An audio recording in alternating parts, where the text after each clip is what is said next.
bless you. Praise the Lord. Praise the Lord. ഇന്ന് നമ്മള് ഒത്തിരി കാര്യങ്ങൾ ഇവിടെ പ്രാർത്ഥനാ വിഷയങ്ങളിൽ സംസാരിക്കുന്നുണ്ടായിരുന്നു. പ്രത്യേകിച്ച് കോവിഡ് ആയിരുന്നു മെയിൻ ആയിട്ടുള്ള ടോപ്പിക്. അപ്പോ അതിനോടനുബന്ധിച്ചൊക്കെ തന്നെയാണ് ഞാൻ ഇന്ന് സംസാരിക്കുന്നത്. എല്ലാവർക്കും അറിയാവുന്ന, എല്ലാവർക്കും ഒത്തിരി പരിചയമുള്ള സങ്കീർത്തനം 91, Psalm 91. ഞാനൊക്കെ ചെറുപ്പം മുതലേ വിശ്വാസത്തിലേക്ക് വരുന്നതിന് മുന്നേ തന്നെയാണെങ്കിലും ഇത് കാണാതെ പഠിച്ച് അതിന്റെ അർത്ഥമൊന്നും അറിയത്തില്ലായിരുന്നു, പക്ഷെ കാണാതെ അറിയായിരുന്നു. അപ്പൊ അതിലെന്തോ ഉണ്ട് എന്ന് എനിക്ക് അറിയായിരുന്നു. പക്ഷെ അതിലുള്ള ഓരോ മർമ്മങ്ങളും അതിന്റെ ആഴം എന്താണെന്നൊക്കെ വിശ്വാസത്തിലേക്ക് വന്നു കഴിഞ്ഞപ്പോഴാണ് എന്റെ കണ്ണ് തുറന്ന് അതെന്താണെന്ന് മനസ്സിലാക്കാൻ കർത്താവ് കൃപ തന്നത്. അപ്പോ ഒന്ന് പ്രാർത്ഥിക്കുവാണ്. Holy spirit, I surrender this entire time into your hands. പരിശുദ്ധാത്മാവേ, എന്നെ ഒരു ഉപകരണമായിട്ട് ഉപയോഗിക്കണമേ. I surrender myself completely into your hands, Holy Spirit. Whatever you want to speak, Holy Spirit, use me. I surrender myself completely into your hands. Let your wisdom, let your spirit of wisdom, spirit of understanding, spirit of revelation guide us, all of us. Open our hearts so that we will be able to understand clearly what you are speaking to us through your word. In Jesus' name, amen. So greetings in the name of our Lord Jesus Christ.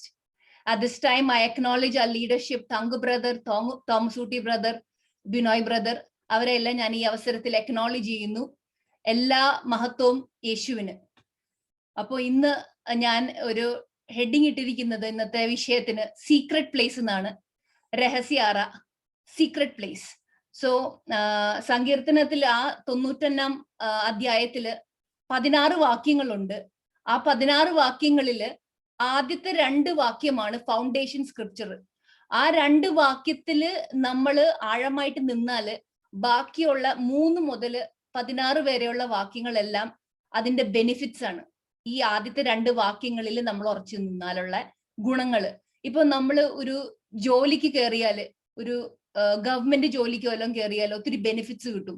Insurance ഉണ്ടാവും, family coverage ഉണ്ടാവും, മക്കൾക്കുള്ള school പഠിത്തത്തിനുള്ള coverage ഉണ്ടാവും, accident coverage ഉണ്ടാവും. ഇപ്പൊ മിലിറ്ററിയിലാണെങ്കിൽ tax exemption ഉണ്ടാവും.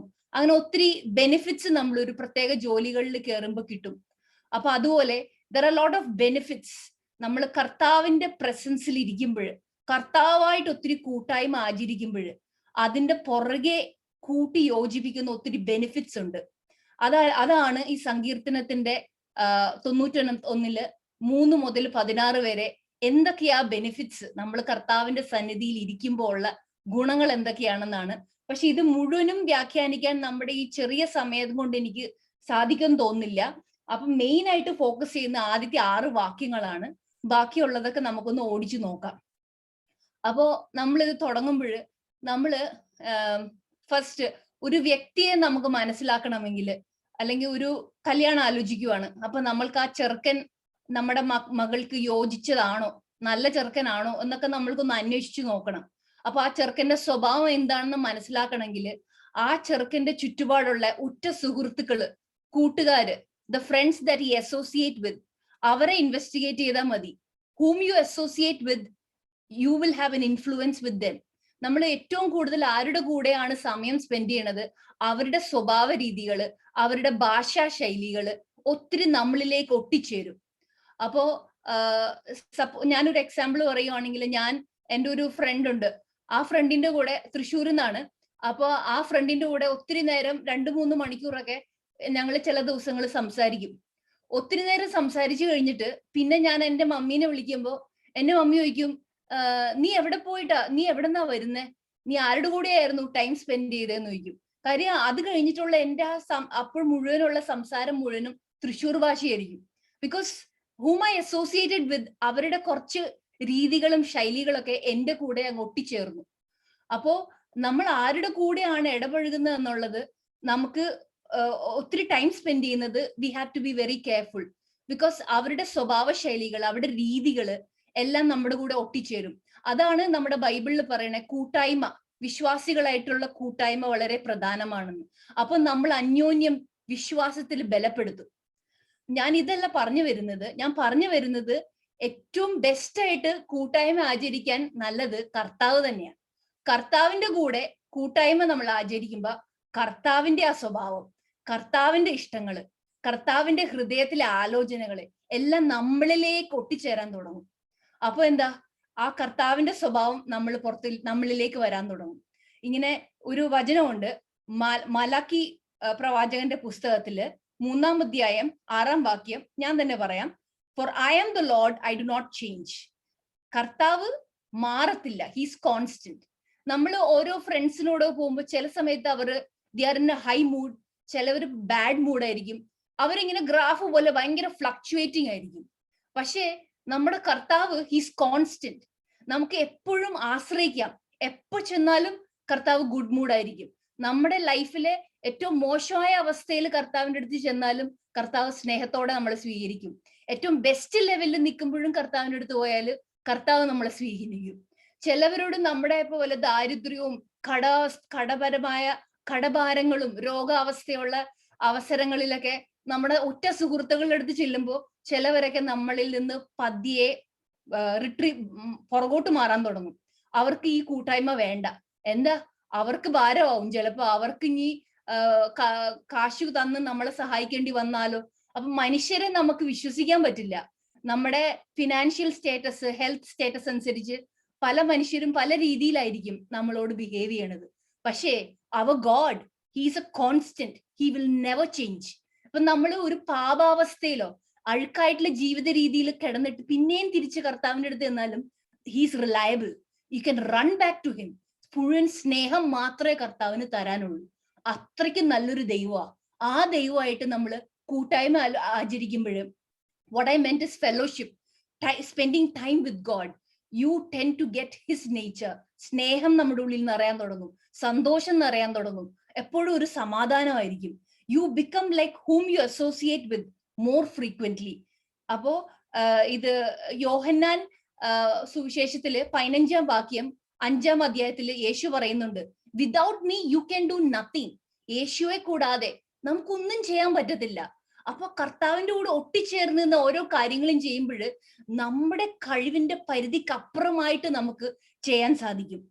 ഒരു ക്രിസ്തീയ ജീവിതം എന്ന് പറയുമ്പോൾ നമുക്ക് 2 അവന്യൂസ് നോക്കാം.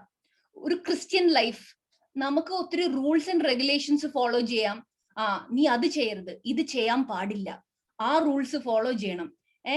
അങ്ങനെ കുറെ റൂൾസ് ആൻഡ് റെഗുലേഷൻസ് ഫോളോ ചെയ്ത് ഒരു ക്രിസ്തീയ ജീവിതം നമുക്ക് മുന്നോട്ട് പോവാം. പക്ഷേ ഒത്തിരി ഒരു പോയിന്റ് എത്തിക്കഴിയുമ്പോൾ നമ്മളങ്ങ് ഒരു ഫുൾ ഓഫ് ഫ്രസ്ട്രേഷൻ ആവും, നമുക്കൊരു വീർപ്പുമുട്ടലാവും. കാര്യം, ഞാൻ അത് ചെയ്താലേ കർത്താവ് പ്രസാദിക്കുകയുള്ളൂ. ദാറ്റ്സ് ഒരു എന്താ പറയുക, ഒരു religious form of Christian life. പക്ഷെ there is another avenue of Christian life. എന്താന്ന് വെച്ചാൽ കർത്താവായിട്ട് ഒരു ബന്ധം, യേശുവായിട്ട് എപ്പോഴും സംസാരിക്കുക. എന്തുണ്ടെങ്കിലും യേശുവെ, എനിക്ക് ഇങ്ങനെ ഒരു പ്രോബ്ലം ഉണ്ട്, എനിക്ക് ഇത് ഇഷ്ടപ്പെടുന്നില്ല, കർത്താവ് അയാൾ എന്നോട് ബിഹേവ് ചെയ്തത് ഒട്ടും ശരിയായില്ല. അങ്ങനെ നമ്മളെല്ലാം തുറന്നടിച്ച് സംസാരിച്ച്, അപ്പൊ കർത്താവ് നമ്മളോട് എന്നാലും കുഴപ്പമില്ല, നീ അവളെ അങ്ങ് ക്ഷമിച്ചു കളാം. അങ്ങനെ ഒരു ഫ്രണ്ട്ഷിപ്പ്, ഒരു നല്ലൊരു ഉറ്റ ബന്ധം. That is the real Christian life, A relationship with God. അപ്പോ നമ്മുടെ സങ്കീർത്തനം 46:10 സാം 46:10 പറയുന്നുണ്ട്, മിണ്ടാതെ ഇരുന്ന് നീ ദൈവം ആരെന്ന് അറിയുക. Be still and know that I am God. എന്നുവെച്ചാൽ കർത്താവിന്റെ പ്രസൻസ്, ചില സമയത്ത് ഒന്നും മിണ്ടണമെന്നില്ല, just sit in his presence. മിണ്ടാതെ ഇരുന്ന് just enjoy the presence of God. അത് കർത്താവിന് ഒത്തിരി ഇഷ്ടമാണ്. He loves you very much. അപ്പം നമ്മള് അതിനായിട്ട് ഒരു റൂമിൽ ഇരിക്കണമെന്നില്ല. ഡ്രൈവ് ചെയ്യുമ്പോൾ, കുളിക്കുമ്പോൾ, or when you walk somewhere, every time talk to God, think about him. that itself is like his presence will come over you, and it's a very ഒരു pleasurable experience. നമ്മളത് ഡെയിലി ലൈഫിൽ നമുക്കത് practice ചെയ്യാവുന്നേ ഉള്ളൂ. മനസ്സുകൊണ്ട് start first thinking about God. അപ്പൊ ഇത് എൻ്റെ ഒരു ഇൻട്രൊഡക്ഷൻ ആയിരുന്നു. അപ്പൊ നമുക്ക് ഇന്നത്തെ വചനത്തിന്റെ ഭാഗത്തിലേക്ക് കടക്കാം. സോ സാം 91 1-ാം വാക്യം റെജി ബ്രദർ ഒന്ന് വായിക്കോ. അത്യുന്നതന്റെ മറവിൽ വസിക്കുകയും സർവശക്തന്റെ നിഴലിൻ കീഴിൽ പാർക്കുകയും ചെയ്യുന്നവൻ യഹോവയെ കുറിച്ച്, അവൻ എന്റെ സങ്കേതവും കോട്ടയും ഞാൻ ആശ്രയിക്കുന്ന എന്റെ ദൈവം എന്ന് പറയുന്നു. ആമേൻ. അപ്പം ഇവിടെ ഒന്നാം വാക്യത്തിൽ ഞാൻ ഇംഗ്ലീഷിന്റെ വേർഷൻ ഒന്നും കൂടെ വായിക്കുവാണ്. He who dwells in the secret place of the most high shall abide under the shadow of the Almighty. ഇവിടെ നമ്മുടെ ദൈവത്തിന് ഒത്തിരി പേരുകളുണ്ട്. ഓരോ പേരും ദൈവത്തിന്റെ ഓരോ സ്വഭാവ രീതികളെ എക്സ്പ്ലെയിൻ ചെയ്യുന്ന നെയിംസ് ആണ്. ഇവിടെ മോസ്റ്റ് ഹൈ എന്ന് പറഞ്ഞ ഒരു വേർഡ് ഉണ്ട് ഇംഗ്ലീഷില്, പിന്നെ ഓൾമൈറ്റി എന്ന് പറഞ്ഞൊരു വേർഡ് ഉണ്ട്. ഈ മോസ്റ്റ് ഹൈ എന്ന് പറഞ്ഞ വേർഡ് ഹീബ്രുവില് എൽ എലിയോൻ എന്നാണ് അതിന്റെ വേർഡ്. എന്ന് വെച്ചാല് അത്യുന്നതൻ, മലയാളത്തിൽ അത്യുന്നതൻ എന്നാ പറയുന്നത്. അത്യുന്നതൻ എന്ന് വെച്ചാല് അതിനേക്കാളും ഉന്നതമായിട്ട് വേറെ ആരുമില്ല. He sits in the most highest place and there is no one higher than the most high. അപ്പൊ ആ മോസ്റ്റ് ഹൈ എന്ന് വെച്ചാൽ എൽ എലിയോൺ, അത്യുന്നതനായ ദൈവത്തിന്റെ ആ സീക്രട്ട്, ആ മറവില്, ആ സീക്രട്ട് പ്ലേസിലാണ് നമ്മൾ ഇരിക്കുന്നത്. അപ്പോ ജസ്റ്റ് ഇമാജിൻ, നമ്മൾ കർത്താവിന്റെ കൂടെ കൂട്ടായ്മ ആചരിക്കുമ്പോൾ ഉന്നതം, ദ മോസ്റ്റ് ഹൈ പ്ലേസിൽ we are sitting and there is no one higher than us. ഒരു പിശാചും നമ്മളെക്കാളും ഉയരത്തിലില്ല. നമ്മൾ ആ പൊസിഷനിൽ ഇരിക്കുമ്പോൾ എല്ലാ പിശാചും നമ്മുടെ താഴെയാ. അപ്പോ പിന്നെ ആണെങ്കിൽ അത് കഴിഞ്ഞിട്ട് വേറൊരു ദൈവത്തിന്റെ വേറൊരു പേര് ഓൾമൈറ്റി എന്ന് ഇവിടെ പറയുന്നത്. അതിന്റെ ഹീബ്രു ട്രാൻസ്ലേഷൻ എൽ ഷദായ് എന്ന. എൽ ഷദായ് എന്ന് വെച്ചാൽ ഓൾ മൈറ്റി എന്ന് വെച്ചാല് എല്ലാത്തിനേക്കാളും ശക്തിമാൻ എന്ന് പറയുമ്പോൾ ആ ശക്തിയുള്ള ശക്തിമാനായ ദൈവത്തിന്റെ പ്രസൻസിൽ, സന്നിധിയിൽ ഇരിക്കുമ്പോൾ അതിനേക്കാളും ശക്തിയുള്ള വേറൊരു ശക്തി ഇല്ല. അപ്പൊ നമ്മൾ ആ ഒരു സന്നിധിയിൽ ഇരിക്കുമ്പോൾ ഏറ്റവും ഉയരത്തിലാണ്, ഏറ്റവും ശക്തിയുള്ള ദൈവത്തിന്റെ കൂടെ ആയിരിക്കുന്നത്. പിന്നെ നമ്മൾ എന്താ പേടിക്കാനുള്ളത്? അപ്പോ നമ്മുടെ എന്താണ്, ഹി ഹു ഡ്വെൽസ് എന്നാണ്, വസിക്കുന്നവൻ എന്ന് പറയുമ്പോ ഇപ്പൊ നമ്മുടെ ജോർജ് ബ്രദർ ഹൂസ്റ്റണില്, ഫ്ലോറിഡയിൽ നിന്ന് ഹൂസ്റ്റണിലേക്ക് ട്രാൻസ്ഫർ ചെയ്തു.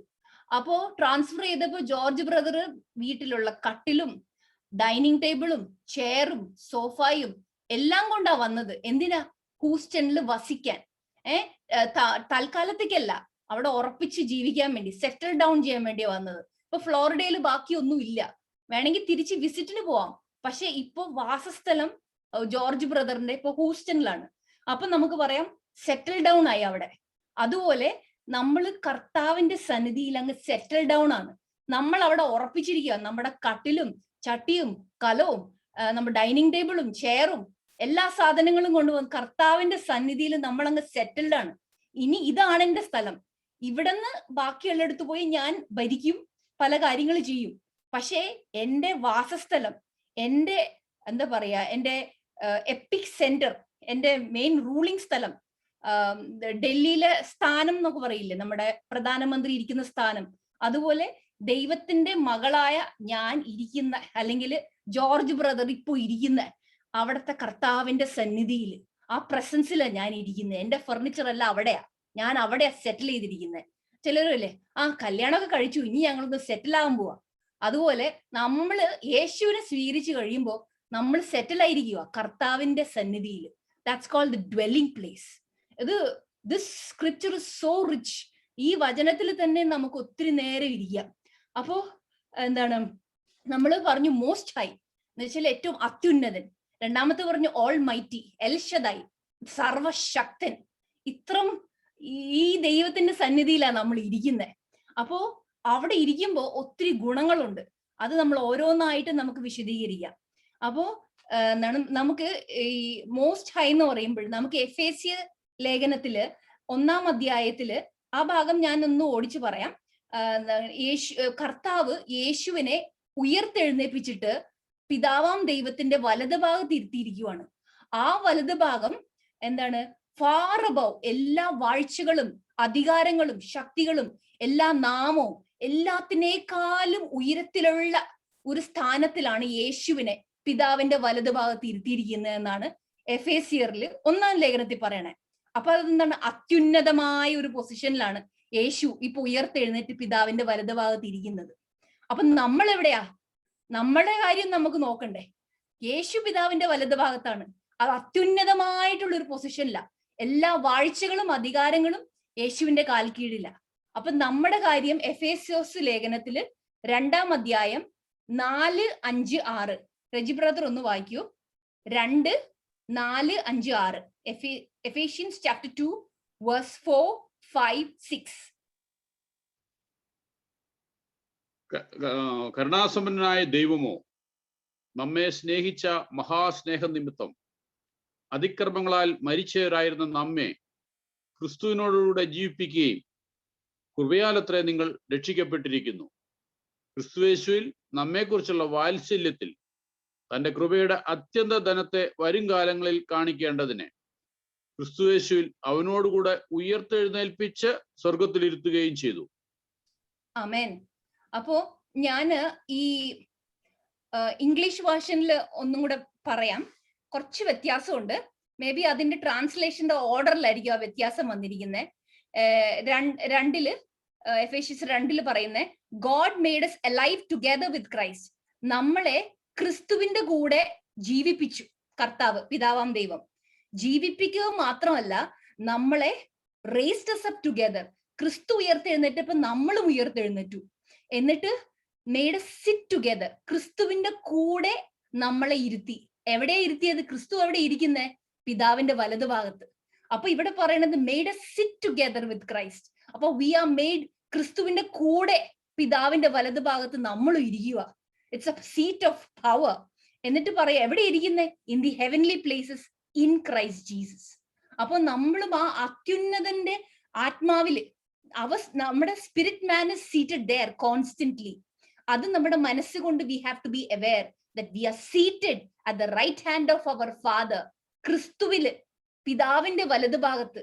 എവിടെയാ? എല്ലാ വാഴ്ചകളും അധികാരങ്ങളിലേക്കാളും ഉയരത്തിലുള്ള ഒരു സ്ഥാനത്താണ് നമ്മൾ ഇരിക്കുന്നത്. അതാണ് പറയുന്നത് ഈ സങ്കീർത്തനം 1, he who dwells in the secret place of the most high. എന്ന് വെച്ചാല് ആ രഹസ്യമായ ആ സ്ഥലത്ത് നമ്മൾ വസിക്കുവാണ്. എവിടെയാ? അത്യുന്നതന്റെ നിഴലിൽ. അപ്പൊ ഇവിടെ most high shall abide under the shadow of the Almighty. അപ്പം ഓൾമൈറ്റി ഗോഡിന്റെ നിഴലിലാണ് വസിക്കുന്നത്. അപ്പൊ ഞാനൊരു കാര്യം ചോദിക്കുക, ദൈവം വെളിച്ചമാണെന്നല്ലേ നമ്മുടെ വചനം പറയുന്നത്? God is light. അപ്പൊ ലൈറ്റിന് ഷാഡോ ഇല്ല, വെളിച്ചത്തിന് നിഴലില്ല. അപ്പോ ഇവിടെ പറയുന്നത് shall abide under the shadow of the Almighty. ദൈവത്തിന്റെ നിഴലിലാണെന്നാണ് ഇവിടെ ഈ വചനത്തിൽ എഴുതിയിരിക്കുന്നത്. എന്ന് പറയുമ്പോൾ ദൈവത്തിന് നിഴലില്ല, ബിക്കോസ് ഗോഡ് ഇസ് ലൈറ്റ്. വെളിച്ചത്തിന് ഒരിക്കലും നിഴല് കാണിക്കത്തില്ല. അപ്പോ ഞാൻ അതിന്റെ ട്രാൻസ്ലേഷൻ പോയി നോക്കി. ഹീബ്രുവിന്റെ നിഴൽ അത് ലിറ്ററൽ ട്രാൻസ്ലേഷൻ അല്ല, അതൊരു ഒരു അനലോജി പോലെ കർത്താവിന്റെ ആ ചിറകിന്റെ കീഴിൽ, ആ കൊടക്കീഴിൽ നമ്മൾ ഇരിക്കുവാണ്. അതാണ് അതിന്റെ അർത്ഥം കൊണ്ട് ഉദ്ദേശിക്കുന്നത്. അപ്പോ ഇത്ര ഞാൻ പറഞ്ഞിട്ട് എനിക്കൊരു എക്സാമ്പിളും കൂടെ പറയാനുണ്ട്. ഇപ്പൊ നമ്മൾ അത്യുന്നതന്റെ മറവിലായിരിക്കുന്നത്, യേശു ക്രിസ്തുവിൽ, in Christ Jesus at the right hand of our Father. അപ്പോ ആ ഉയരത്തില് എന്ന് പറയുമ്പോൾ നക്ഷത്രങ്ങളെല്ലാം നമ്മുടെ കീഴിലാണ്. ഇപ്പൊ ആസ്ട്രോളജി ഒക്കെ ഉണ്ട്, ഹൊറോസ്കോപ്പ് ഒക്കെ ഉണ്ട്. അതെല്ലാം സ്റ്റാർസും അതിന്റെ കണക്ഷൻസ് ഒക്കെയാണ് ആസ്ട്രോളജി. പക്ഷെ അത്യുന്നതൻ എന്ന് പറയുമ്പോൾ ഈ ആസ്ട്രോളജിയും എല്ലാ വാഴ്ചകളും അധികാരങ്ങളും അതിനേക്കാളും ഉന്നതമായിട്ടുള്ള പൊസിഷനിലാണ്. Yes, astrology has influence, but it has no influence over you, because you are above the astrology. ഈ ഹൊറോസ്കോപ്പിനേക്കാളും അത്യുന്നതമായ പൊസിഷനിലാണ് നമ്മൾ ഇരിക്കുന്നത്. അപ്പൊ ആ സ്റ്റാർസിന് നമ്മളെ ഇൻഫ്ലുവൻസ് ചെയ്യാൻ പറ്റത്തില്ല. ഞാൻ ഒരു ഹിന്ദു പെൺകുട്ടിയുടെ ഒരു ടെസ്റ്റിമോണി, സാക്ഷ്യം കേട്ടപ്പോൾ എനിക്കത് ഒത്തിരി, എന്റെ വിശ്വാസത്തിൽ എനിക്കത് ഒത്തിരി ഉറപ്പിക്കാനായിട്ട് സാധിച്ചു. ഒരു ചെറുപ്പക്കാരിയായിട്ടുള്ള ഒരു ഹിന്ദു ഗേള്, ഷീ സ്റ്റഡീഡ്, പഠിത്തം എല്ലാം കഴിഞ്ഞു, നല്ലൊരു ജോലി കിട്ടി, ബാംഗ്ലൂരിലാണ് ജോലി കിട്ടിയത്. അപ്പോ അങ്ങനെ ജോലി പോയിക്കൊണ്ടിരുന്നപ്പോ ഒരു അവസരത്തില് സുവിശേഷം കേട്ടു, യേശുവിനെ സ്വീകരിച്ചു. അങ്ങനെ ഷീ ടുക്ക് ബാപ്റ്റിസം. അങ്ങനെ നല്ല വിശ്വാസത്തിൽ പോവുകയാണ്. പക്ഷെ വീട്ടുകാരോട് അറിയിച്ചില്ല ആളുടെ വിശ്വാസത്തിന്റെ ജീവിതം എങ്ങനെയാ പോകുന്നതെന്നുള്ളത്. പക്ഷെ പ്രായപൂർത്തിയായപ്പോ വീട്ടുകാര് കല്യാണം ആലോചിക്കാൻ തുടങ്ങി. അങ്ങനെ കല്യാണം ഉറപ്പിക്കാൻ വേണ്ടി മകളെ വീട്ടിൽ വിളിപ്പിച്ചു. അപ്പോ മകൾക്ക് ഒരു 24-25 വയസ്സായി ആ പ്രായമായപ്പോ. അപ്പം ഒരു ഹിന്ദു പ്രീസ്റ്റ് അവരെ വീട്ടിലേക്ക് വിളിച്ച് അവരുടെ ആചാരം അനുസരിച്ച് അവർക്ക് ജാതകം നോക്കണം, ഹൊറോസ്കോപ്പ് നോക്കണം, എന്നിട്ട് അതിന്റെ പൊരുത്തത്തിലേ അവര് കല്യാണം കഴിപ്പിക്കുള്ളൂ. അപ്പോഴ് ചെറുപ്പത്തിൽ ജനിച്ചപ്പോ എടുത്ത ആ ജാതകം ആ ഹിന്ദു പ്രീസ്റ്റിന്റെ കയ്യിൽ കൊടുത്തു. എന്നിട്ട് പറഞ്ഞു, ഇതാണ് ഞങ്ങളുടെ മകള്, ആ ചെറുക്കനായിട്ട് പൊരുത്തം നോക്കാൻ പറഞ്ഞു. ആ പ്രീസ്റ്റ് ആ ഹിന്ദു പ്രീസ്റ്റ് ജാതകം നോക്കിയിട്ട് പറഞ്ഞു, നിങ്ങൾ തന്നിരിക്കുന്ന ഈ ജാതകത്തിലെ പെൺകുട്ടി ഈ ഭൂമിയിൽ ഇപ്പോ ജീവനോടെ ഇല്ല. അക്കോർഡിംഗ് ടു ദിസ് ജാതകം ഈ പെൺകുട്ടി 21 വയസ്സിൽ മരിച്ചു പോവേണ്ടതാണെന്ന് പറഞ്ഞു. അപ്പോ അത് നിങ്ങളുടെ മകളല്ല എന്ന് പറഞ്ഞു. അപ്പൊ അപ്പനും അമ്മയും പറഞ്ഞു, ഞങ്ങൾ പ്രസവിച്ച് ഞങ്ങൾ വളർത്തിയ ഞങ്ങളുടെ മകളെ ഞങ്ങൾക്ക് അറിഞ്ഞുകൂടെ, ഇത് തന്നെ ഞങ്ങളുടെ മകളെന്ന് പറഞ്ഞു. അപ്പൊ ആ പ്രീസ്റ്റ് പറഞ്ഞു, അതെനിക്ക് അറിഞ്ഞുകൂടാ, ഈ ജാതക പ്രകാരം ഇത് നിങ്ങളുടെ മകളല്ല, നിങ്ങളുടെ മകൾ മരിച്ചുപോയി എന്ന് പറഞ്ഞു. അപ്പൊ ആ പെൺകുട്ടിയുടെ മനസ്സില് she was like so shocked, because ആള് വിശ്വസിക്കുന്ന ഈ ദൈവം സത്യമായ ദൈവമാണ്. ബിക്കോസ് നമ്മൾ സ്നാനം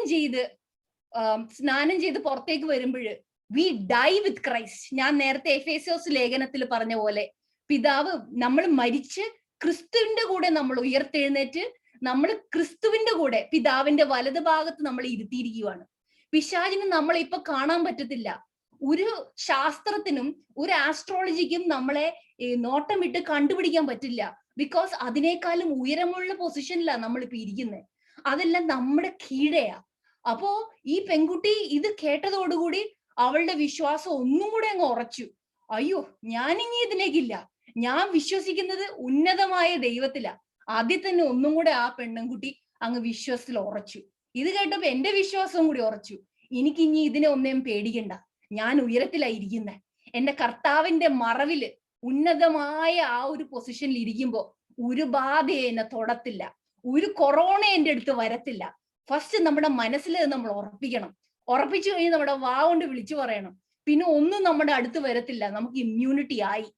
നമ്മുടെ വായിലാണ് നമ്മുടെ ഇമ്മ്യൂണിറ്റി ഇരിക്കുന്നത്. അപ്പൊ ഈ ടെസ്റ്റിമോണി എന്നെ ഒത്തിരി ബലപ്പെടുത്തി. ഐ ഹോപ്പ് ഇറ്റ് സ്ട്രെങ്ത് ആരെങ്കിലും കുറച്ചുപേരെ അത് ബലപ്പെടുത്തുമെന്ന് ഞാൻ വിശ്വസിക്കുന്നു. അപ്പോ ഈ മറവിൽ, അത്യുന്നതന്റെ മറവില്, ഇവിടെ ഇംഗ്ലീഷ് ട്രാൻസ്ലേഷന്റെ സീക്രട്ട് പ്ലേസ് എന്നാ പറയുന്നത്. അപ്പൊ ആ സീക്രട്ട് പ്ലേസിലാണ് നമ്മുടെ പിതാവ് വസിക്കുന്നത്. അത് എന്താ പ്രൂഫ് എന്ന് ചോദിക്കും. ഈ who dwells in the secret place of the most high, അത്യുന്നതന്റെ സീക്രട്ട് പ്ലേസ് ആണ് അത്. ഇപ്പൊ നമ്മളിപ്പോ പഴയ നിയമമല്ലേ പഠിച്ചുകൊണ്ടിരിക്കുന്നത്. അപ്പൊ പുതിയ നിയമം കൊണ്ട് നമുക്കൊന്ന് അതിനെ ഉറപ്പിക്കാം. പുതിയ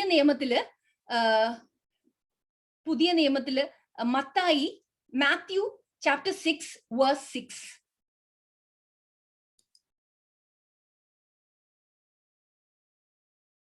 മാത്യു ചാപ്റ്റർ 6 വേഴ്സ് 6. പ്രാർത്ഥിക്കുമ്പോൾ അറയിൽ കടന്ന് വാതിലടച്ച് രഹസ്യത്തിലുള്ളതിന്റെ പിതാവിനോട് പ്രാർത്ഥിക്കുക. രഹസ്യത്തിൽ കാണുന്നതിന്റെ പിതാവ് നിനക്ക് പ്രതിഫലം തരും. ആമേൻ. അപ്പോ ഇവിടെ ഞാൻ ഇംഗ്ലീഷ് ട്രാൻസ്ലേഷനും കൂടെ വായിക്കാം. But you when you pray, go into your room, and when you have shut your door, pray to your father who is in the secret place. ആരോടാ പ്രാർത്ഥിക്കണ്ടേ? എന്റെ അപ്പനോട്. എന്റെ അപ്പൻ എവിടെയാണ്? സീക്രട്ട് പ്ലേസിൽ. അത് തന്നെയാണ് സങ്കീർത്തനം 91 പറയണത്. അപ്പം ആ ഒരു ഇന്റിമസി അത് ഒരു സീക്രട്ട് പ്ലേസിലാണ്. അതുപോലെ ഇത് യേശുവാ പറയുന്നേ. നമ്മുടെ പിതാവ് എവിടെയാ വസിക്കുന്നേ? ഒരു സീക്രട്ട് പ്ലേസിൽ. നമ്മള് ഫാസ്റ്റ് ചെയ്യുമ്പോഴും പറയുന്നുണ്ട്, നീ ഫാസ്റ്റ് ചെയ്യുമ്പോൾ എല്ലാവരെയും കൊട്ടിഘോഷിച്ച് അറിയിക്കാതെ നീ ക്ലീൻ ആയി വാഷ് ചെയ്ത് എവിടെയാ മുറി അടച്ചിട്ട് go to your Father who is in the secret place, he will reward you openly. രണ്ട് സ്ഥലങ്ങളിൽ യേശു കൃത്യമായിട്ട് പറയുന്നുണ്ട്, നിന്റെ പിതാവ് രഹസ്യ സ്ഥലത്തിരിക്കുന്ന നിന്റെ പിതാവ്. So he is in the secret place. So അത് നമുക്ക് ഉറപ്പിക്കാം, he is in the secret place. അപ്പൊ ആ സീക്രട്ട് പ്ലേസ് എവിടെയാണെന്നുള്ളത് നമുക്കറിയാം. എന്താണ്, പഴയ നിയമത്തില് മോശ അവരുടെ ജ്യൂസിന്റെ ടെമ്പിൾ വർഷിപ്പില് അവർക്ക് 3 സ്ഥലങ്ങളുണ്ട്. Outer courts, holy place, most holy place, അതിവിശുദ്ധ സ്ഥലം. അപ്പൊ അതിവിശുദ്ധ സ്ഥലത്തില് നമുക്ക് എന്താണ്, ആർക്ക് ഓഫ് ദ കവനന്റ് ഉണ്ട്. അപ്പൊ അവിടെ മോസസ് പിതാവിന്റെ പ്രസൻസിൽ പോയിട്ട് പിതാവ് മോസസിനോട് ഒരു കാര്യം പറയുന്നുണ്ട്. നിനക്ക് ഞാൻ സ്വർഗത്തിൽ കാണിച്ചു തന്നിരിക്കുന്ന അതേ പാറ്റേണിൽ തന്നെ നീ ഇവിടെ ഇത് പണിയണം. ഈ ടാബർനക്കിള്, ഈ വർഷിപ്പ് പ്ലേസ്, ഈ ടെമ്പിള് അതേ കറക്റ്റ് സ്വർഗത്തിൽ കണ്ടിരിക്കുന്ന അതേ പാറ്റേണിൽ പറഞ്ഞിരിക്കുന്ന കൃത്യം മെഷർമെന്റില് നീ ഇത് പണിയണം എന്ന് പറയും. അപ്പൊ അതിവിശുദ്ധ സ്ഥലത്തില് മോസസിനോട് പറയുമ്പോൾ മോസസ് ആ ഒരു പെട്ടകം പെട്ടകം പണിയും. ആർക്ക്? ഒരു ബോക്സ്. ആ ബോക്സിനകത്ത് 3 ഐറ്റംസ് ഉണ്ട്. എയറിന്റെ ബഡിങ് റോഡ്, പിന്നെ രണ്ടാമത്തേത് ഗോൾഡൻ പോട്ടിനകത്ത് മന്ന, പിന്നെ മൂന്നാമത്തേത് 10 കമാൻഡ്മെന്റ്സിന്റെ ടാബ്ലറ്റ്. ഈ പെട്ടകത്തിനകത്ത് ഈ 3 ഐറ്റംസ് വെച്ചിട്ട് അതിനൊരു ലിഡ് വെക്കും. ആ ലിഡിന്റെ പേരാണ് മേഴ്സി സീറ്റ്. എന്ന് വെച്ച് കഴിഞ്ഞാല് അതിന്റെ കൃപാസനം, ആസനം. It's a seat, it's a throne. ആ ത്രോണിലാണ് കർത്താവ് വന്നിരിക്കുന്നത്. ആ കൃപാസനത്തിന്റെ ആ ലിഡിന്റെ 2 സൈഡില് ചെറുബിം, 2 മാലകമാരുണ്ട്. ചെറുബിം എന്നാണ് അതിനെ പറയുന്നത്. അതിന്റെ ചിറക് വിരിച്ച് it's covering this Mercy seat, full ആയിട്ട് കവർ ചെയ്യുവാണ്. എന്നിട്ട് ആ മേഴ്സി സീറ്റിന്റെ പുറത്താണ് മഹാപുരോഹിതൻ വർഷത്തിൽ ഒരിക്കൽ വന്ന് ആ ലിഡിന്റെ പുറത്ത് രക്തം തളിക്കും. അത് കാളയുടെയും ആടിന്റെയൊക്കെ രക്തമാണ് തളിക്കുന്നത്.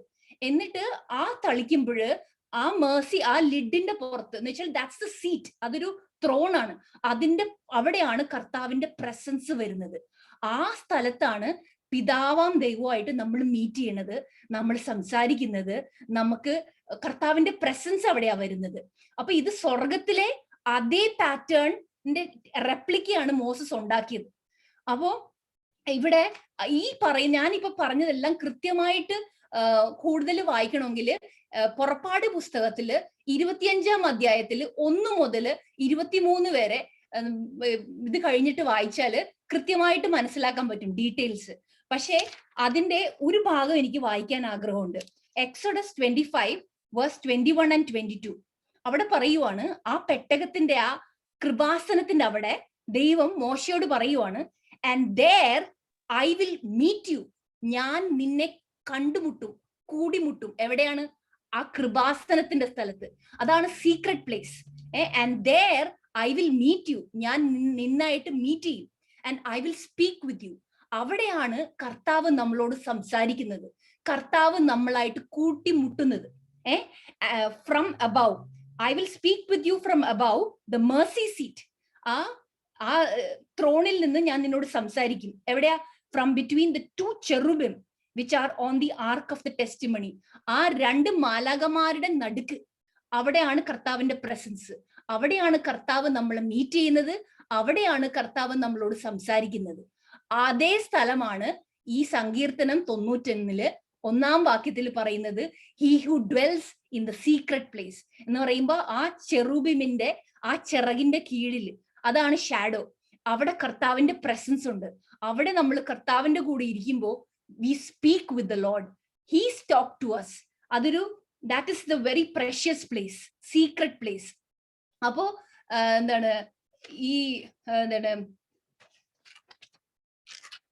വേറൊരു വാക്യത്തിൽ പറയുന്നത്, സങ്കീർത്തനം 31 പറയുന്നത്, കർത്താവിനെ ഭയപ്പെടുന്നവര്, കർത്താവിൽ വിശ്വസിക്കുന്നവര് പറയുക, you shall hide them in the secret place of your presence. കർത്താവിൽ വിശ്വസിക്കുന്നവരെയും കർത്താവിനെ ഭയപ്പെടുന്നവരെയും കർത്താവിന്റെ ആ സീക്രട്ട് പ്ലേസിൽ ഹൈഡ് ചെയ്യും. അവിടെയാണ് നമുക്ക് എന്തെങ്കിലും അപകടം വന്നാല് പോയി ഒളിക്കേണ്ട സ്ഥലമാണ് കർത്താവിന്റെ പ്രസൻസ്. വേറെ എവിടെ പോയാലും നമ്മൾ കണ്ടുപിടിക്കും. പക്ഷെ ആ സീക്രട്ട് പ്ലേസിൽ പോയിരുന്നാല് ആർക്കും നമ്മളെ കണ്ടുപിടിക്കാൻ പറ്റില്ല. നമുക്ക് എന്ത് പ്രശ്നം ഉണ്ടെങ്കിലും ഓടി ചെല്ലുക to the throne of grace. Okay, പിന്നെ വേറൊരു വചനം കൂടിയുണ്ട്, സങ്കീർത്തനം 27:5. Psalms 27:5. വായിക്കണോ? ആ. അനർത്ഥ ദിവസത്തിൽ അവൻ തന്റെ കൂടാരത്തിൽ എന്നെ ഒളിപ്പിക്കും, തിരുനിവാസ മറവിൽ എന്നെ മറയ്ക്കും. ആമേൻ. അപ്പൊ എന്നെ ഉയർത്തും. ആമേൻ. അപ്പൊ നമുക്ക് ട്രബിളിംഗ് ഡേയ്സ്, പ്രശ്നങ്ങളുള്ള സമയമുള്ളപ്പോ കർത്താവിന്റെ അടുത്ത് ഓടി ചെല്ലുമ്പോൾ കർത്താവിന്റെ ആ സീക്രട്ട് പ്ലേസിൽ എന്നെ മറയ്ക്കും. He hides me in a secret place. അങ്ങനെ പല വചനം, ഇപ്പൊ വളരെ വിരലിൽ എണ്ണാവുന്ന 3-4 വചനം ഞാൻ എടുത്തുള്ളൂ. പക്ഷെ ഈ secret place is the presence of our Father. അവിടെ കർത്താവായിട്ട് കൂട്ടിമുട്ടി കർത്താവായിട്ട് പറയാനുള്ള കേൾക്കാനും നമുക്ക് ഒളിച്ച് എല്ലാ പ്രശ്നങ്ങളിൽ നിന്നും ഒരു ഒളിത്താവളമാണ്. അവിടെ ഓടിച്ചെന്ന് കർത്താവ് നമ്മളെ മറയ്ക്കും. Nobody can find you. പിശാചിന് നമ്മളെ തൊടാൻ പറ്റില്ല. അപ്പോ 2-ാമത്തെ വചനത്തിലേക്ക് നമുക്ക് കടക്കാം. രണ്ടാമത്തെ വചനം. ഇപ്പൊ ആദ്യത്തെ വചനം എന്താണ്? നമ്മൾ കർത്താവിന്റെ ആ മറവില്, ആ സീക്രട്ട് പ്ലേസിൽ നമ്മൾ വസിക്കുവാണ്. രണ്ടാമത്തെ വചനത്തിലേക്ക് വരുമ്പോഴും നമ്മൾ വാ കൊണ്ട് നമ്മൾ കൽപ്പിക്കണം. നമ്മൾ എന്താ നമ്മുടെ വാ കൊണ്ട് പറയണത്? ഞാൻ പറയാം, I will say of the Lord, he is my refuge and my fortress. കർത്താവാണ് എന്റെ അഭയം, കർത്താവാണ് എന്റെ കോട്ട, കർത്താവിലാണ് ഞാൻ വിശ്വസിക്കുന്നത്. നമ്മൾ കോട്ട ഒത്തിരി കണ്ടിട്ടുണ്ട് നാട്ടിലൊക്കെ. എനിക്ക് നാട്ടിലെ ഫോർട്രസിനെ കുറിച്ച് അറിയുള്ളൂ.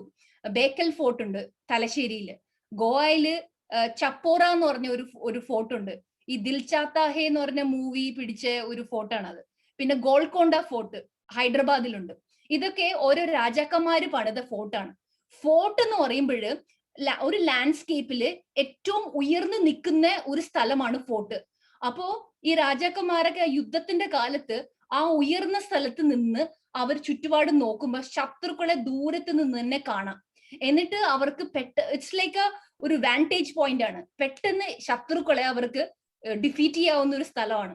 ഹൈ പ്ലേസ് എന്ന് പറയും. അപ്പൊ ആ ഏറ്റവും ഉയർന്ന സ്ഥലങ്ങളിൽ പോയിട്ട് ഈ രാജാക്കന്മാര്, ടിപ്പു സുൽത്താനൊക്കെ, ദേ മേഡ് ഫോർട്ട്സ്. അപ്പൊ ആ ഫോർട്ടിൽ എപ്പോഴും അവർ കാവൽ നിൽക്കും. ദൂരത്തുനിന്ന് ഏത് ശത്രു വന്നാലും അപ്പൊ തന്നെ അവരെ അടിച്ച് തകർക്കാനായിട്ട് സാധിക്കും. നമ്മള് ആത്മീയ തലത്തിൽ പറയുമ്പോൾ നമ്മുടെ ഫോർട്ട് ആരാണ്? കർത്താവാണ്, അത്യുന്നതൻ, മോസ്റ്റ് ഹൈ ഗോഡ്. അപ്പൊ ആ ഉന്നതമായിട്ടുള്ള ആ പൊസിഷനിൽ, ആ സീക്രട്ട് പ്ലേസിൽ പോയി ഇരുന്ന് കഴിഞ്ഞാല് നമുക്ക് കാണാം ശത്രു എവിടെന്നാ വരുന്നേ, എന്താണ് ശത്രുവിന്റെ സ്ട്രാറ്റജി, എല്ലാം കൃത്യമായിട്ട് നമുക്ക് ഇങ്ങനെ കാണാൻ പറ്റും. പക്ഷെ നമ്മൾ ഏറ്റവും താഴ്ന്ന നിലത്തിൽ പോയി നിന്നാല് ശത്രുവിന്റെ ഒരു നീക്കവും നമുക്ക് കാണാൻ പറ്റില്ല. എപ്പോഴും ഉന്നതമായിട്ടുള്ള സ്ഥലത്ത്, അത് കർത്താവിന്റെ ആ സീക്രട്ട് പ്ലേസ് ആണ്, ദ ബെസ്റ്റ് പ്ലേസ്.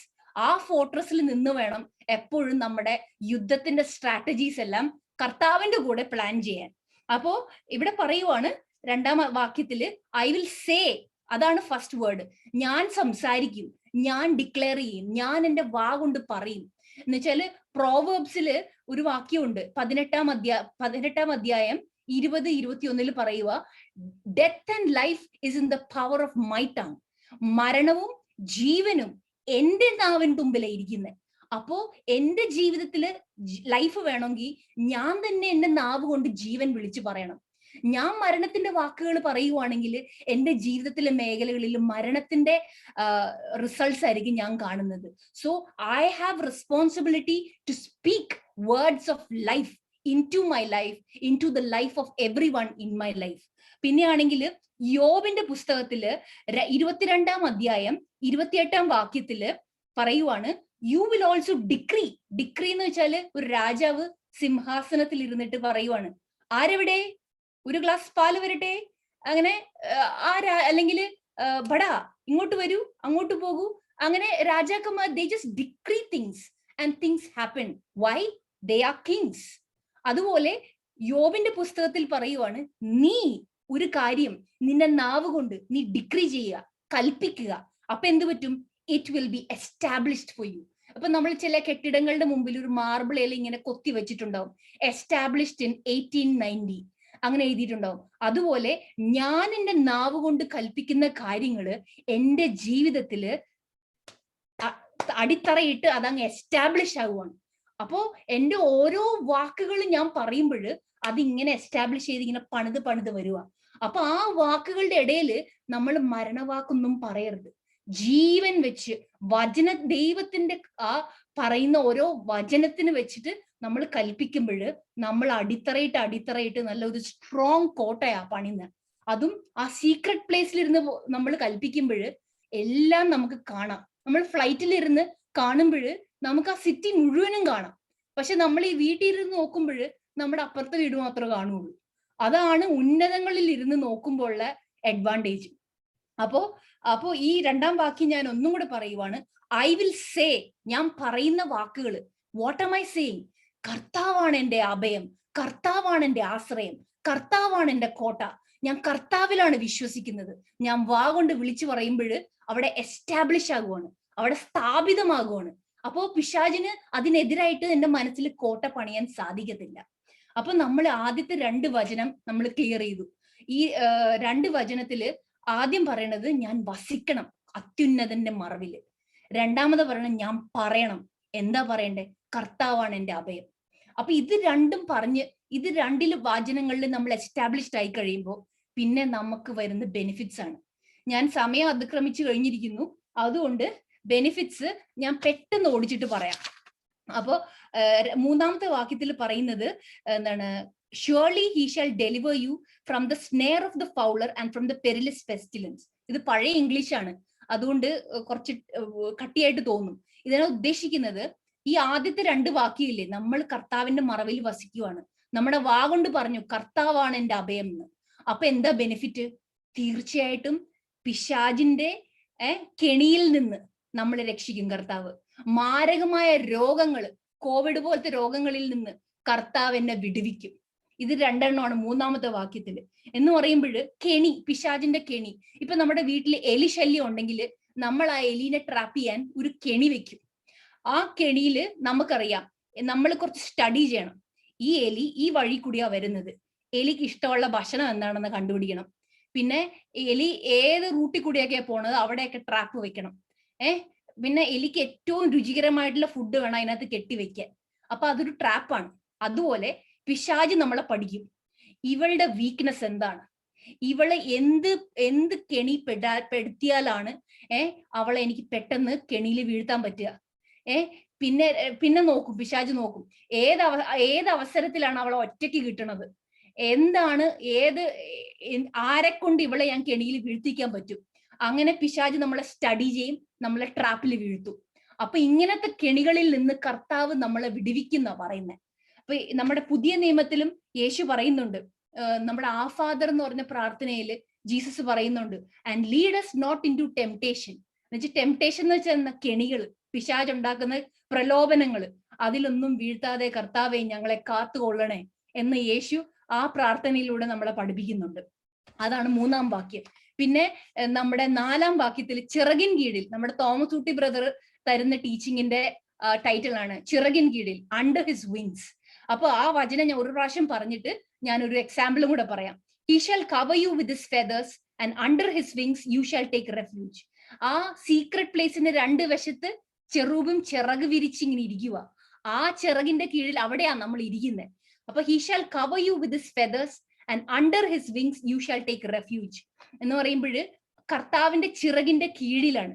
എന്ന് പറയുമ്പോൾ നമുക്ക് കോഴീനെയൊക്കെ അറിയാം. ഒരു അമ്മക്കോഴി, അതിന് കുഞ്ഞുങ്ങൾ ഉണ്ടെങ്കിൽ ആ കുഞ്ഞുങ്ങളെല്ലാം ഇങ്ങനെ കൊത്തി കൊത്തി നടക്കും. ഒരു കഴുകനോ അല്ലെങ്കിൽ ഒരു വൾച്ചറോ വല്ലോ ആ പരിസരത്തുകൂടി വന്നു കഴിഞ്ഞാൽ അമ്മക്കോഴി അപ്പൊ തന്നെ ചിറകിങ്ങനെ വിരിക്കും, എന്നിട്ടൊരു ശബ്ദം ഉണ്ടാക്കും, ക്ലക് ക്ലക് ക്ലക്. അപ്പൊ തന്നെ കുഞ്ഞുങ്ങളെല്ലാം ഓടും, ആ ചിറകിന്റെ കീഴിൽ ടൈറ്റ് ആയിട്ട് വന്നിരിക്കും. അതുപോലെ കർത്താവിന്റെ ചിറകിന്റെ കീഴിലാ നമ്മൾ ഇരിക്കുന്നത്. ഇപ്പോ ഒരു സ്റ്റോറിയും കൂടെ പറയാം. ഒരു ഫാർമർ ഉണ്ടായിരുന്നു, അയാൾക്ക് ഒത്തിരി കോഴികൾ ഉണ്ടായിരുന്നു. അയാളുടെ ഫാമിന് വലിയൊരു തീ പിടിച്ച് ഫാം മുഴുവനും കത്തിപ്പോയി. കത്തിച്ചാരമായി കഴിഞ്ഞപ്പോ അയാളുടെ ഫാമിൽ എന്തെങ്കിലും ബാക്കിയുണ്ടോ എന്ന് തപ്പാൻ വന്നു. അപ്പൊ നോക്കുമ്പോ ഒരു കോഴി അവിടെ ഫ്രൈ ആയിട്ട് ഇങ്ങനെ കരിഞ്ഞിരിക്കുക. അപ്പൊ ആളൊരു കോല് കൊണ്ട് ആ കോഴീനെ ഒന്ന് തട്ടി മാറ്റിയപ്പോഴ് ആ കോഴിയുടെ അടിയിൽ നിന്ന് ഒത്തിരി കുഞ്ഞുങ്ങൾ ഇങ്ങനെ ഇറങ്ങി അങ്ങ് ഓടി, ജീവനുള്ള കുഞ്ഞുങ്ങൾ. എന്ന് പറയുമ്പോഴും ആ അമ്മക്കോഴി തീ വന്നപ്പോ കരിഞ്ഞ് അവിടെ ഇരുന്ന്, എന്തിനാ? ആ കുഞ്ഞുങ്ങളെ ജീവനോടെ കാത്തു പാലിക്കാൻ വേണ്ടിയിട്ട്. ആ കുഞ്ഞുങ്ങളെ ഒന്നിനും ഒരു എനക്കേടും സംഭവിച്ചില്ല. അതുപോലെ കർത്താവിന്റെ ചിറകിന്റെ കീഴിൽ നമ്മൾ ഇരിക്കുമ്പോൾ പിശാചിന് നമ്മളെ തൊടണമെങ്കിൽ കർത്താവ് കഴിഞ്ഞിട്ടേ നമ്മുടെ അടുത്തേക്ക് വരാൻ പറ്റുള്ളൂ. കർത്താവിന്റെ നടുക്ക് നിൽക്കുക. അതുപോലെ ആ കോഴിയുടെ കഥ ആലോചിച്ചാൽ മതി. അപ്പോ ഇവിടെ യേശു ജെറുസലേമില് ഒരു വാക്യം പറയുന്നുണ്ട്, മത്തായി 23:37. ഒന്ന് വായിക്കുവോ റെജി ബ്രദറെ? Matthew chapter 23 verse 37.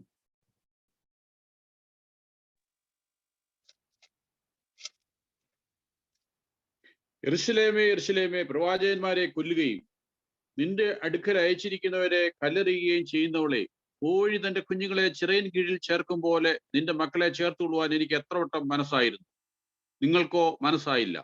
അതന്നെ. അപ്പോ കർത്താവ് മക്കളെ കോഴി തന്റെ കുഞ്ഞുങ്ങളെ ചിറകൻ കീഴിൽ വിളിക്കുന്ന പോലെ കർത്താവ് വിളിക്കുക ജെറുസലേമിലെ മക്കളെ. പക്ഷേ they were not willing to come under his wings. അപ്പൊ കോഴി ചിറക് തുറന്നവിടെ വെച്ചിരിക്കുക. പക്ഷെ കോഴി കുഞ്ഞുങ്ങൾക്ക് ഒരു ചോയ്സ് ഉണ്ട്. they have a choice to come under the wings of the mother hen. അതുപോലെ നമുക്കും ഒരു ചോയ്സ് ഉണ്ട്.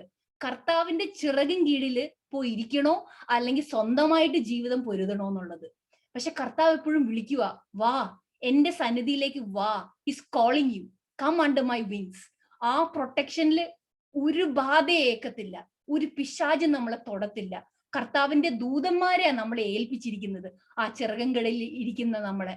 പിന്നെ ആണെങ്കിൽ ഒരു 5-ാം വാക്യത്തിൽ പറയുവാണ്, അത് ഡേ ആൻഡ് നൈറ്റ് പ്രൊട്ടക്ഷനാ. എന്നുവെച്ചാല് 24/7 പ്രൊട്ടക്ഷനാ. രാത്രിത്തെ ഭീകരതയും പകൽ പറക്കുന്ന അസ്ത്രത്തെയും എന്ന് പറയുമ്പോ എന്താ 24/7 പ്രൊട്ടക്ഷനാ. Day and night protection.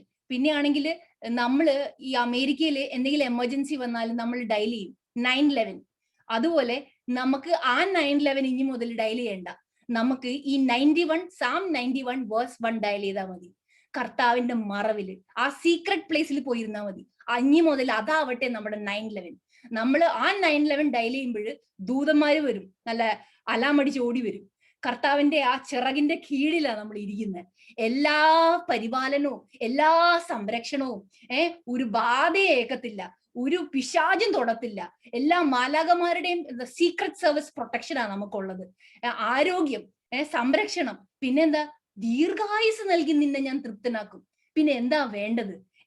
പിന്നെ ദീർഘായുസ് തരും, മാലാകമാരുണ്ട്. പിന്നെ എന്താണ് ഈ പഴയ നിയമത്തില് അവർക്ക് എന്താണ് ഈജിപ്ഷ്യൻ പ്ലേഗ്സ്, ആ 10 രോഗങ്ങൾ വന്ന് അവർക്ക് ഇമ്മ്യൂണിറ്റി ഉണ്ടായി ജ്യൂസിന്.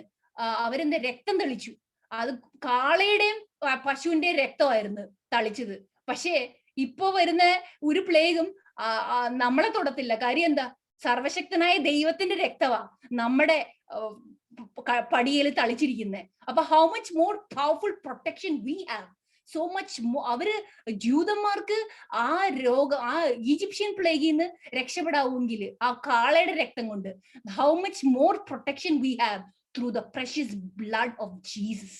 ഒരു ബാധയും നമ്മുടെ കൂടാരത്തെ ഏക്കുകയില്ല. വാ കൊണ്ട് പറഞ്ഞോ, നമുക്ക് ഇമ്മ്യൂണിറ്റി ഉണ്ട്, നമുക്ക് പ്രൊട്ടക്ഷൻ ഉണ്ട്, നമ്മൾ അത്യുന്നതിന്റെ മറവിലായിരിക്കുന്നത്, അതിനപ്പുറം വേറെ ആരുമില്ല. With this, I conclude. ഇനി ഒത്തിരി പറയാനുണ്ട്, but I don't want to extend beyond time. Thank you so much for patiently listening. All glory to God. സ്തോത്രം. Hallelujah, hallelujah. അനുഗ്രഹിക്കപ്പെട്ട ഒരു വചനത്തിന്റെ മർമ്മങ്ങളാ നമ്മൾ ഇതുവരെയും ചിന്തിക്കാത്ത പല മർമ്മങ്ങളും നമുക്ക് വെളിപ്പെടുത്തി. ഇത് ബാക്കി മുഴുവനും കംപ്ലീറ്റ് ചെയ്യാനായിട്ട് സമയമില്ലായിരുന്നുകൊണ്ടാണ്. അതുകൊണ്ട് നാളെ എല്ലാവർക്കും ജോലിക്ക് പോകേണ്ടതായതുകൊണ്ടും നമ്മൾ ഇപ്പൊ ഇവിടെ കൺക്ലൂഡ് ചെയ്യുക. പക്ഷേ ഇതിന്റെ കണ്ടിന്യൂവേഷൻ നമുക്ക് വേറൊരു ദിവസം തീർച്ചയായിട്ടും എടുക്കാം. ഹല്ലേലൂയ, സ്തോത്രം. നമ്മൾ ഇരിക്കുന്നത് അത്ര മോസ്റ്റ് ഹൈലി പ്ലേസസിലാണ് നമ്മൾ ഇരിക്കുന്നത്. We are seated in the highest place. Hallelujah. അതിനേക്കാൾ ഉന്നതമായ ഒരു സ്ഥലമില്ല. ആ സ്ഥലത്ത് കർത്താവായ യേശു ക്രിസ്തു നമ്മളെ കൊണ്ടെന്ന് ഇരുത്തിയിരിക്കുക. പിന്നെ നമ്മൾ കീഴോട്ട് നോക്കുമ്പോൾ നമുക്ക് എന്തിനാ ഭാരപ്പെടേണ്ടത്? ചിലപ്പോൾ നമുക്ക് ചില ബുദ്ധിമുട്ടുകളും പ്രയാസങ്ങളും ഒക്കെ വരുമ്പോൾ നമുക്ക് ഭാരമുണ്ടാവും. പക്ഷെ ഇന്ന് കേട്ട വചനം അതിനനുസരിച്ച് നമ്മൾ ആ പ്ലേസിൽ, ആ ഹയസ്റ്റ് പ്ലേസിലാണ് ഇരിക്കുന്നതെന്നും അതുപോലെ തന്നെ ആ സർവശക്തന്റെ ആ ചിറകടിയിലാണ് നമ്മൾ ഇരിക്കുന്നതെന്നും ഹല്ലേലൂയ, സ്തോത്രം, നമ്മൾ ചിന്തിച്ചാൽ പിന്നെ നമുക്ക് എന്തിനാ? അതുകൊണ്ട് ഒന്നിനെ കുറിച്ചും വിചാരപ്പെടേണ്ട, ഒരിക്കലും ഹല്ലേലൂയ അതിനെക്കുറിച്ച് ഭാരം വേണ്ട. കാരണം നമ്മൾ എവിടെ ഇരിക്കുന്നതെന്നും ആരുടെ കയ്യിലായിരിക്കുന്നതെന്നും എന്നുള്ള ധൈര്യം നമ്മളെ പകർന്നു തരുന്നു. ഹല്ലേലൂയ, സ്തോത്രം. ഞാൻ നീട്ടുന്നില്ല, സമയം ഒരുപാട് ആയുണ്ട്. കർത്താവ് ഹല്ലേലൂയ, സ്തോത്രം, പരിശുദ്ധാത്മാവ് മുഖാന്തരം അഭിഷേകത്തിൽ നിന്നുകൊണ്ട് മകളുടെ അനുഭവങ്ങളാ ഇത് നമ്മളെ ഇന്ന് കേൾപ്പിച്ചത്. ഹല്ലേലൂയ.